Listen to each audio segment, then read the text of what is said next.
Doctor પર ટીબીના દર્દીઓને રસ્તા પર રજડતા મૂકવાનો આક્ષેપ. રિક્ષા ચાલકે કહ્યું ડોક્ટરે 2 દર્દીઓને સિવિલની બહાર મૂકી આવવા જણાવ્યું. પોલીસને જાણ થતાં ફરીથી દાખલ કરાવ્યા. આરસીબીની સેલિબ્રેશન પરેડ જેવી ભાગદોડ રથયાત્રામાં નહીં થાય.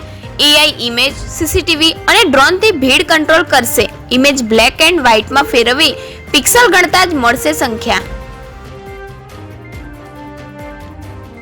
રૂપિયાની લેતી દેતીમાં અપહરણ કરી વેપારીને માર્યો.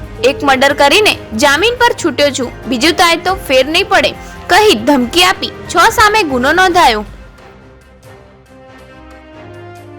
જીમ ફિટનેસ સેન્ટરોમાં પોલીસ, ફૂડ ઓફિસરો અને ડ્રગ્સ ઇન્સ્પેક્ટરનું સરપ્રાઇઝ ચેકિંગ. પોલીસ કમિશનરની સૂચનાથી વહેલી સવારથી ચેકિંગ હાથ ધરાયું. શંકાસ્પદ પ્રોટીન પાવડરના સેમ્પલ તપાસ માટે મોકલાયા.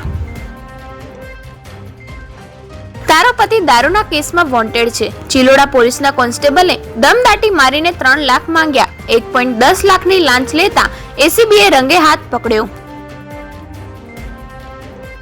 ક્લાર્ક અને ટ્રસ્ટી રૂપિયા 2 લાખની લાંચ લેતા ઝડપાયા. લોધિકાના પાળ ગામે ગાયત્રી હાઈસ્કૂલના નિવૃત્ત શિક્ષક પાસેથી મોંઘવારી એરિયા સહિતની 12.15 લાખની રકમ પાસ કરાવવા લાંચ માંગી હતી.